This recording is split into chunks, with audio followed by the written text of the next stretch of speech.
Babysitters of Reddit, what is the creepiest thing a child has ever said to you in the absence of their parents?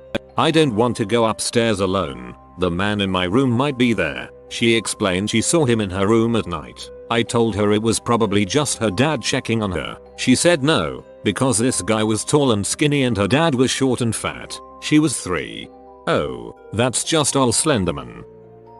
I used to babysit my dad's friend's children. They were 2 sweet little girls who were very easy to look after. The only problem was their house. They used to make me promise that the white man in the house wasn't going to come and look at them while they were sleeping. I eventually asked their dad what they might be talking about because they brought up the white man every time. He says, "Oh, that's just the ghost we have in the house. Don't worry about him." So reassuring. That's like how Aussies treat their huntsman spiders. We thought we'd found a nasty one on the bathroom wall this morning, but it was just Mike. Freaking Mike. I was watching my cousin's 7-year-old, and my cousin had just gotten remarried. She wanted to tell me stories of her own after we read a book, and all of them included her brutally murdering her new stepmom. Stabbing her, ripping her limbs off, and throwing her into a pit of hungry dogs were just a few of the things she did to her stepmom in these stories. I asked her to give me a story with a happy ending instead, and she said that those stories did have happy endings. I'm not a child psychologist, but that kid might possibly not like your cousin's new wife. Just a hunch. I used to nanny full time. The parents asked me to stay late, almost overnight, so they could go on a date that day. I put all of the kids to bed and loaded up a movie the mom had suggested. It was a horror movie called The Babadook. Part of the way through the movie, I paused it because I heard the youngest coming down the stairs. She comes up to me, looks me dead in the eyes, and says, "Do you want to die?" without hesitation. I told her no, go back to bed. As soon as I hit play, the little boy, about the same age as their youngest, asks the mother, "Do you want to die?" I thought it was freaky, but I chalked it up to her maybe seeing the movie with her family already. When her parents get home, I told her mother about it. She has never seen the movie. Apparently she just does this sometimes while sleepwalking. I had a child tell me she wanted to jackhammer people to death and then build a playground out of their arms and legs. 6-year-old boy got really close to my face and angrily told me he was going to pull out my eyelashes one by one because I wouldn't let him watch a bad movie that came on TV. Around his parents, he acted like a son and frequently lied and finger pointed to get out of trouble. Little creep. I had accidentally broken his recorder by not catching in time by the time it slid off the table. Boy, I'm babysitting. Hey, don't break things. When you break things, you hurt feelings. You hurt my feelings. I thought we were friends. You glitter skulls. Me. That was an ACC. Boy, I am self-aware. The fact he pointed out that he was self-aware made me laugh and feel creeped out at the same time. Since then, he has been staring at me every time I have to take care of him. My goddaughter used to talk of seeing the people under her porch and also seeing her brother who was stillborn, but the creepiest thing she's ever said was when she was 5 and looked straight at me and said, "Your master wishes to see you in the pit," and then turned and skipped away. The pit is what her parents call heck. My niece was around the age of 9, and I only had to take care of her for a couple of hours. In front of her parents and in school, she still had remnants of baby talk, and thus had went to a speaking coach for around a year. Well, the moment her parents left, she whipped out the most affectionate, almost royalty-like accent. I shat a concrete block out of pure shock. Babysitting nephew when he was 4 and didn't like that I wasn't playing with him as it was bedtime. "Play with me or I'll cut you, uncle." "What you going to cut me with?" "A knife in the kitchen." I proceeded to take him to the kitchen and asked what knife he wanted to cut me with. It was a plastic one. I told him that if he cut me I would make sure it was the last thing he did, as the police would arrest him and he would go to the bad boys home and never see his mum again. Went to bed and apologized, saying it was only a joke. It didn't seem like a joke the way he said it. Mind. Toughest uncle in the world. I'ma cut you. Try me, your little bee. Put the nephew down for a nap. Heard him making a fuss in his room, so I went to talk him back into a nap. He's sitting in his bed, staring at a wall. I asked him to lay back down. He says, "Don't talk to him while we're playing." The little girl I was babysitting, who I had never met before that time, ran up to me, pointed at my face and said, "You're going to die on the 27th of May. She never clarified what year though. This was about 10 years ago. I like when my mom drives me to school because I get happy whenever I see the dead animals laying around. My biological father passed away when I was 3. Apparently, my way of dealing with it was to cheerfully tell anyone we came across, waitresses, cashiers, etc. My dad is dead. My mom tells me I horrified countless people. I worked at a summer camp and was in charge of a cabin of 12 girls around the age of 11 4 weeks at a time. During one session I had a camper that kinda scarred me. Let's call her Susie. Susie would wake up in the middle of the night bawling and my co-counselor and I would take turns trying to soothe her back to sleep.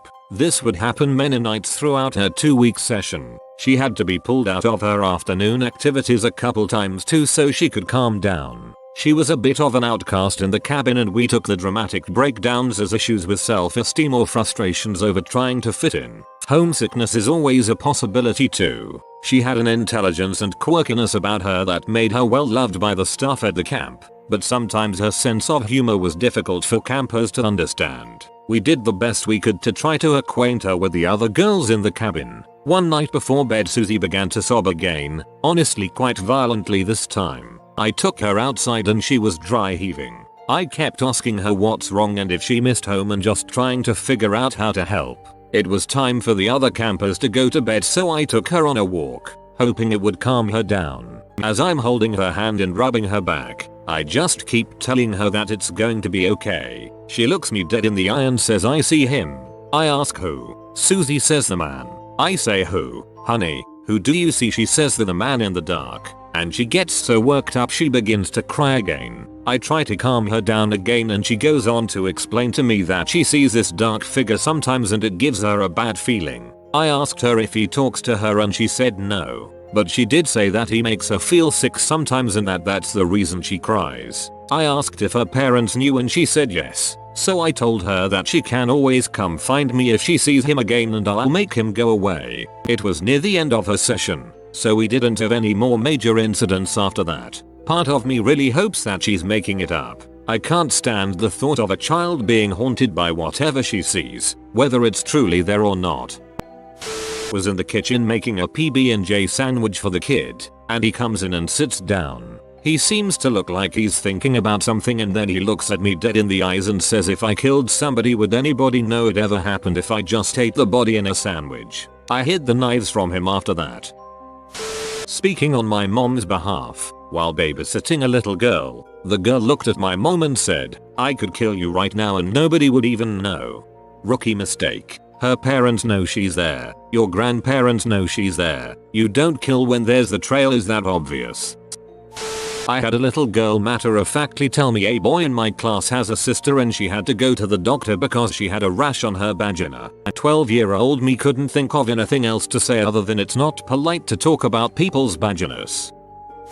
Watching my then 5-year-old cousin and saw him put on a pouty face for his mom, my aunt, before she left, to con her into allowing him to go to bed an hour later. After my aunt left, I was discussing my cousin's performance with him and I said to him, "You're quite the little con artist, aren't you?" To which he replied, "Yeah, little girls are the easiest." I once found my niece dead asleep sitting in the middle of the living room rocking back and forth and mumbling. Freaked me the frick out until we found out she's a sleepwalker and sleep talker.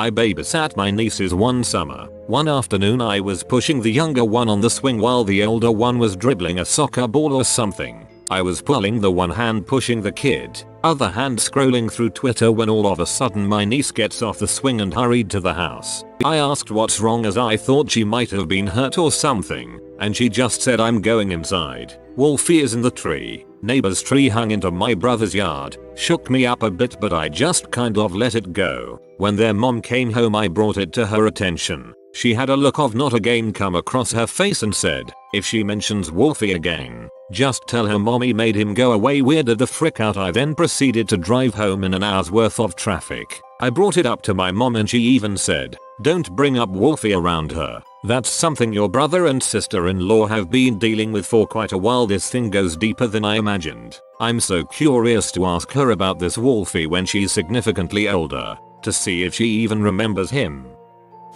I was watching my little cousin. We were at my grandmother's in the middle of nowhere, less than 10 houses in the surrounding 15 miles. She was about 3 and was telling me about her friend. Playing along with her, I asked her where her friend lived. She points to the woods outside. I said, oh, with his mommy. She looks at me and says, no, with Wood's kids. I thought that was weird, so I just walked away, went to make some food, and she follows in minutes behind and says randomly, there's a lady. She killed the kids. They have to stay in the woods now. I always took it as something she must have overheard while watching TV with my grandparents or her mom. Still creepy as frick.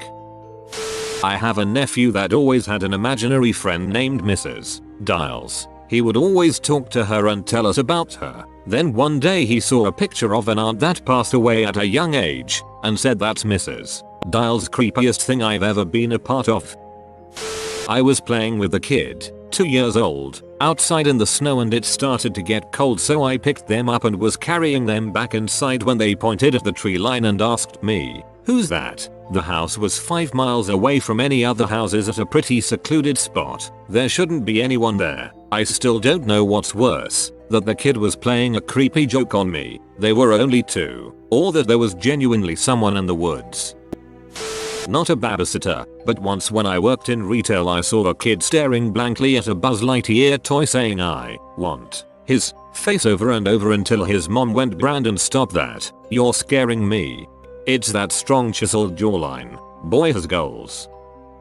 When I was babysitting my nephew, I was holding him up on the deck just after dinner. He looked to a dark part of the side of the deck and pointed and said, look at the people. I said, buddy, there is no one over there. To which he replied, oh yes there are, while gesturing at individual spots in the yard. I did not sleep well.